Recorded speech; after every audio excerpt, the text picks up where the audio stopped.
Assalamualaikum warahmatullahi wabarakatuh. Salam sejahtera bagi kita semuanya.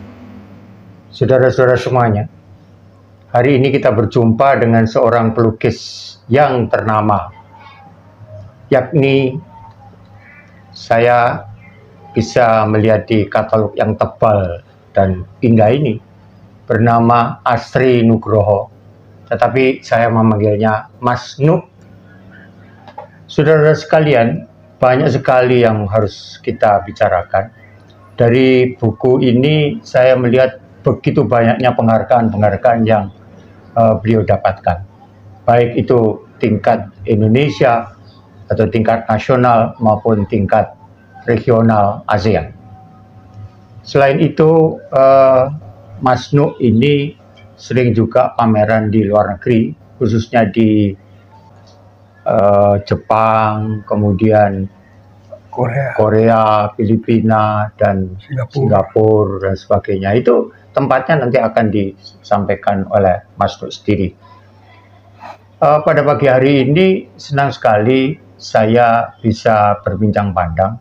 Mas Nuk, ya, di belakang saya ini ada satu lukisan yang saya sangat tertarik. Ini lukisan apa ini, Mas? Wah, cakep ya, ceweknya juga. Aduh, buset. Kabar belum selesai. Iya, belum selesai. Lagi masuk ke finishing. Jadi inti komposisinya udah selesai, pembicaraan udah selesai, cuman fisiknya yang belum selesai. Oke. Yang ada perubahan sedikit lah, yang belum digambarkan di sini. Maksud saya melihat Anda ini setiap saat, setiap detik melukis. Jadi karya kreatif Anda begitu banyak sekali. Yang ingin saya tanyakan, beberapa pameran yang di luar negeri itu bertempat di mana dan dengan siapa Mas Nuk berpameran di Jepang, Korea, kemudian Filipina maupun di Singapura? Kalau di Filipina itu pameran Asia Excellent. Asia Excellent. Ya, di Museum Ayala. Museum Ayala. Itu, ya, bersama 10 negara Asia. Itu yang kedua, saya ikut 2 kali. Satunya di Museum Singapura. Singapura Art Museum itu sama juga Asia Excellent. Asia Excellent. Itu saya ikut. Terus yang di Jepang itu bersama 11 pelukis dari Indonesia. Ya. Itu di museum namanya Treasure apa? Lupa saya. Namanya Treasure. Ya. Yeah. Itu pameran di Museum Kontemporer. Itu bersama Dede Eri Supriya, Ivan Sagito, Sucipto Adi, Rahmat Subeni, terus ada lagi siapa? Lupa beberapa. Lucia Hartini. Terus saya lupa, beberapa lupa ya namanya, karena udah lama, itu tahun 97 di Jepang. Ya, kuratornya itu James Pangkat itu. Ya udah, saya pameran di sana. Yang buka itu siapa, menteri yang dari Madura itu? Mahfud MD. Bukan satunya, yang lebih senior lagi. Itu kebetulan dari atasan kedutaan besar sana. Lah dia yang jadi yang mukanya gitu. Bersama dengan saya bisa melihat museum-museum besar di Jepang. Terus saya ada museum juga, galeri juga, yang sifatnya museum itu kecil, gak apa-apa museum itu. Ada pelukis Eropa itu yang sangat terkenal. Itu museumnya itu di dalam mall. Saya ya waktu itu kan saya belum pernah melihat situasi kalau mall itu boleh buat untuk museum gitu. Saya kaget aja. Di sini museum terus pameran. Ya, cuman beberapa museum waktu saya di Jepang itu hari itu libur seminggu. Saya tidak semuanya bisa masuk. Tapi sangat tertib sekali museum di sana. Itu yang jaga itu ada satu museum besar nasional gitu. Itu yang jaga itu di ujung ini. Setiap ruangan itu penjaganya satu. Dan saya sempat mendapat informasi karena guide-nya itu orang Jepang yang pernah tinggal di Bali, temannya Sucipto Adi. Jadi enak sekali sama kita itu ngomong. berapa itu bayarannya tuh hari. Jaga diem aja. Jadi kalau enggak ada orang mau dekat mau mepet itu dia kena diam aja. Kayak patung gitu. Bayarannya 200.000, 200.000 waktu itu ya 200.000 yen. Nggak tahu 200.000 berapa nilainya berapa, nggak tahu atau mungkin 200.000 uang Indonesia saya juga nggak tahu ya. Itu dari jam 10 sampai jam 4 sore. Itu diam aja, kayak patung. Mahal sekali, kursi ini mahal sekali kan. Terus saya bilang, penghargaannya terhadap seni itu di luar negeri itu bukan main, luar biasa. Dan saya itu terkaget kalau di Museum Indonesia itu masuk cuma baru 5.000 atau 1.000. Pernah saya 1.000 museum mana itu dekatnya kota itu.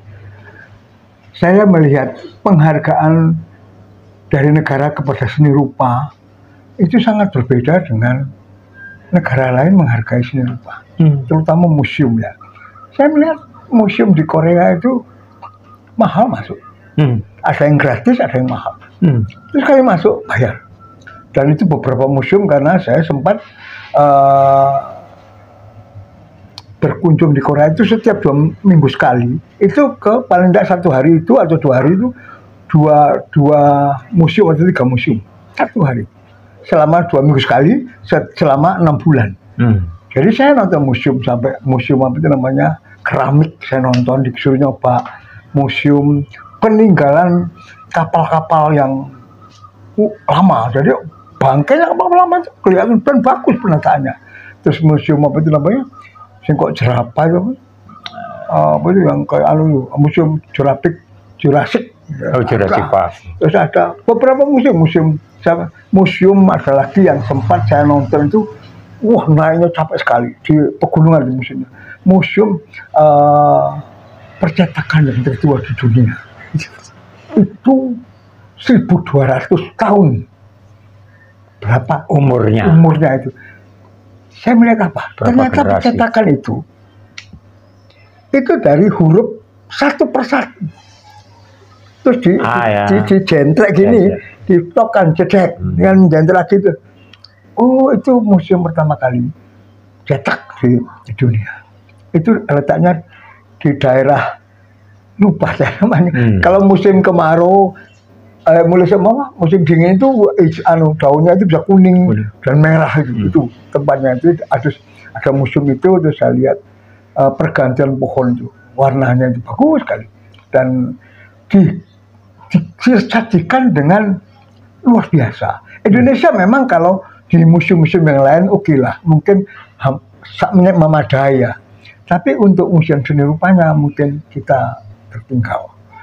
Salah nggak ada yang salah. Kelihatan faktor mana yang dihargai di negara kita itu.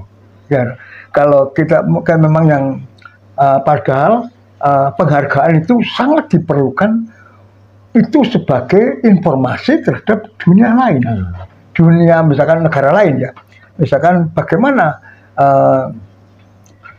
seorang yang berpameran di sana kualitasnya apa dan yang disuguhkan bagaimana. Itu kan kita kalau orang-orang luar kita sengaja ke museum, begitu aja. Oh berarti yang datang ini. Terus saya melihat itu ada juga yang menarik. Gitu. Mereka setelah menilai itu mau masuk itu antri tertib. Saya pernah ke museum Louvre ya, di Louvre di Prancis. Itu saya antrinya itu panjangnya bukan main, bayar dan bayarnya mahal. Saya tidak tahu kurs waktu itu berapa, saya sudah lupa, itu tahun 95. Saya ke museum Prancis sana, saya ke museum Amsterdam, Nasional Amsterdam, itu antri.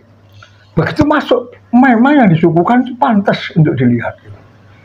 Saya melihat barangnya seperti Indonesia tidak kalah kok, tidak kalah. Cuman mungkin cara penataannya, cara penyajiannya mungkin yang berbeda. Kembali lagi kan, saya pameran waktu itu di Korea ya Mas, Korea. Di Jepang, Korea. Jepang itu di tengah mall. Di tengah mall ada museum dan bagus, terbuka. Orang masuk itu bayar, tapi dari luar itu kelihatan. Tapi kan nggak enak posisinya, nggak besar ya bangsa 10 kali 10. Itu sudah museum. Di Indonesia kan kalau 10-10 itu, waduh, tanah sangat kecil. Betul. Dan kan kita bukan itunya, tapi dalamnya museum itu apa yang disuguhkan. Saya pikir negara kita mampu sekali untuk bikin itu. Mungkin sekarang sudah beberapa ada museum-museum swasta yang saya pikir menarik juga lah, museum macan, museum ada beberapa di Jogja ada museum itu menarik. Gimana saya tidak kalau di negara lain itu setiap kota besar itu selalu punya museum. Saya tanya, di Surabaya adakah museum seni rupa? Kota saya, kelahiran saya, dan ibu saya itu salah satu pejuang dari itu, bapak saya juga pejuang dari kemerdekaan ini, salah satu. Karena ibu saya anak angkatnya Pak Sukoco, ibu saya. Jadi kemana-mana ikut berjuang ibu saya. Dan saya lihat penghargaan kepada museum kok begitu remeh gitu. Saya tidak kapan itu Bu Risma juga sempat ngomong lah. Kita ini mau bikin museum seni rupa asli gini-gini. Ya belum ada, wis pensiun, ngilang. Ayo. Saya pikir mungkin diterajutkan dengan selanjutnya dengan Pak Erick ini ya. Tapi ya belum ada kata-kata itu. Padahal Surabaya buat museum itu sangat gampang dan sangat mampu. Ya ini saya pikirkan mungkin kalau mereka dengar biar nanti saya dimarahin enggak apa-apa. Enggak punya seni lukis yang bagus.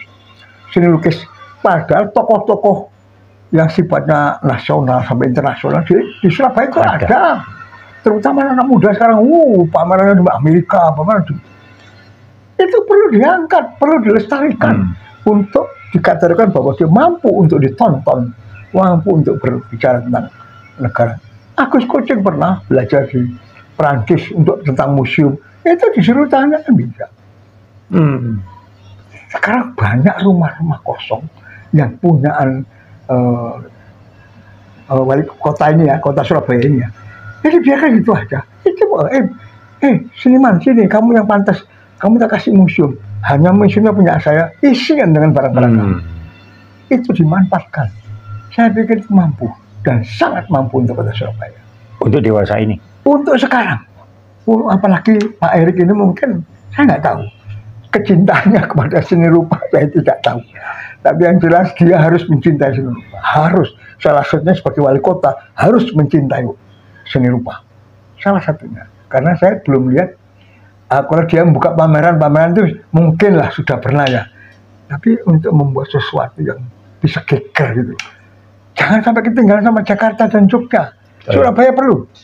Baik.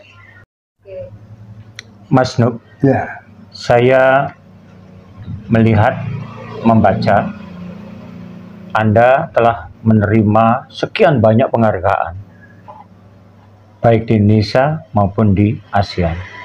Dan saya membaca penghargaan dari Philip Morris. Ya. Philip Morris ini juga dari ASEAN, Indonesia dan ASEAN. Ya, Indonesia ASEAN. Penghargaan apa itu, Mas? Itu lomba. Penghargaan mendapatkan lomba Philip Morris yang pertama kali di Indonesia. Saya mencoba ikutlah. Kan saya orang otodidak, nggak pernah belajar. Saya ketemu satu teman, Mas, tolong tulisan saya memang untuk strukturalnya itu nggak ngerti saya. Nulis itu terus tanya, Mas, tolong tuliskan lah. Oh, saya bilang A, B, C, D, F, G, H. Dia yang nulis, akhirnya dirangkum jadi bagus. Dia ikut lomba. Kebetulan menang. Saya dapat penghargaan juara ketiga. Katanya ABC, mestinya saya harus ABC yang ini, tapi saya tidak pernah. Itu katanya juri. Ya. Saya bilang, sudahlah, itu haknya juri. Saya dapat penghargaan ketiga, dapat hadiah sekian juta gitu ya. Pada tahun 94. Dolar atau Indonesia? Rupiah? Indonesia. Saya itu dapat penghargaan. Setelah dapat itu dipamerkan, kita diberi Jakarta transportasi PP gratis, penginapan gratis. Terus di tingkat ASEAN saya juga diikutkan gitu loh. Ternyata enggak menang. Penghargaan ke masuk 10 besar. Yang menang orang Surabaya. Tapi karena ini saya ngomong apa adanya ya. Ada robek sedikit. ada robek di tanda tangan itu sehingga kalau dimenangkan, wah nanti saya bisa marah gitu. Padahal di tempat tanda tangan di bawah itu ada robek, dibuka pakai linggis, kena itu bolong. Saya bilang, oh nggak apa-apa gitu. Saya tutup dengan bagus, akhirnya jadi lagi seperti semula. Terus itu akhirnya memang tidak dapat penghargaan nomor sekian. Hanya masuk 10 besar, tapi tempatnya paling bagus di tempat juara-juara pinggir saya di tengah-tengah persis. Saya pikir wah, terus saya ditanya sama salah satu apa itu namanya jurinya, asli bro, ini saya mau bawa bayar klaim kamu, berapa itu? Berapa? Saya bilang saya tidak pernah apa itu namanya mereka asuransi, enggak, asuransi klaimnya itu berapa? Saya enggak itu panitia. Oh ya ini, saya ambil aja, tidak apa-apa, itu untuk saya, lukisan kamu, tapi saya bayar klaimnya. Berapa? 5 juta, simpen duit kamu itu. Saya tidak marah, simpen duit kamu, baik-baik supaya dia bilang, waket ini pengurus ini. Loh, kenapa? Anda tidak marah? Enggak apa-apa, enggak marah. Oh itu robeknya, kecuali kalau robek separuh, saya marah. Dan klaimnya cuma 5 juta. Saya marahnya karena penghargaan terhadap seni rupa. Sedemikian rupa. Waktu itu seorang pengurus kurang bagus. Nggak tahu kalau ada rusaknya itu. Sudah akhirnya saya bawa pulang. Akhirnya saya tetap lanjut aja, nggak apa-apa, itu tidak rusak kok. Terus dipamerkan itu sama titik Prabowo Group waktu itu. Penelitiannya itu ya. Waduh, saya pasti kok nggak masuk. Saya nggak punya kartu masuk Bu. Wah ini dikasih sama Mbak Titi. Masuk kan langsung udah masuk, ada pameran di samping kejuaraan Philip Morris ada pameran besar dan galeri-galeri itu punya tokoh, ada gambarnya Picasso, wah banyak tokoh besar yang dipamerkan di galeri swasta, sekaligus sponsor itu. Ya udah, ternyata punya saya itu ditaruh di tengah-tengah persis ruang exhibitionnya. Nah, yang juara kedua sebelah saya, juara ketiga keempat sampai kelima itu. Yang di Indonesia itu juara satunya itu taruh di pinggir Pak Sunaryo. Terus bukan Nyoman Erawan ditaruh di luar itu, Pak Sunaryo di dalam. Terus ada Surabaya itu Widodo itu taruh di tengah, di pinggir gini. Tapi punya letter U gitu, punya saya di tengah-tengah gitu. Wah, terima kasih Tuhan. Meskipun saya tidak dapat hanya nominasi 10 besar, punya saya di tengah-tengah. Nah, saya senang. Terus lagi penghargaan. Setiap pameran itu kita dapat penghargaan, Pak. Penghargaan kalau bukan kompetisi loh ya. Kalau yang kompetisi saat itu satu Plaza Surabaya pernah juga dapat kompetisi apa itu namanya, pameran kupu-kupu apa lupa saya. Nah itu. Tapi kalau penghargaan yang sifatnya dari pemerintah, dari pameran di museum itu dikasih. Banyak lah pengalaman saya itu. Dikasih Korea itu saya dibikinkan buku 3 orang untuk pameran di Korea, ada penghargaan. Buka pameran di Korea, saya salah berlukis disuruh buka karena di Korea itu kalau buka pameran itu bukan 1 orang tapi 10 orang gitu. Terus Mbak kaos tangan, terus Mbak gunting, rame-rame. Kalau di sini kan 1 orang, pidatonya ya 1 orang tapi yang buka banyak orang di Korea. Terus pameran di Jepang itu yang buka bilang, saya namanya lupa, itu menteri dari Indonesia zaman Pak Harto itu 97 itu, terus dari Madura saya lupa, dulu menteri pendidikan, mungkin Pak Mas Tanto tahu. Udah, terus itu juga dapat penghargaan dari sana. Terus dari pemerintah mana itu namanya Surabaya, saya juga dipilih dapat penghargaan pelukis apa itu terbaik apa itu namanya. Itu setiap tahun ada itu. Kebetulan saya pernah dapat, saya bareng sama Leo Christie. Ya, itu kalau riwayat Terus kalau penghargaan yang sifatnya kompetisi itu memang saya jarang ikut. Philip Morris itu pernah ikut sekali, kedua kali tidak dapat penghargaan kan karena tidak lolos 10 besar. Terus mana lagi itu banyak, ada lagi pameran apa itu saya lupa itu, yang dapat itu malah dapat, saya tidak dapat. Ya silakan. Itu salah satu penghargaan yang kompetisi. Tapi kalau bukan sifatnya kompetisi, penghargaan banyak lah.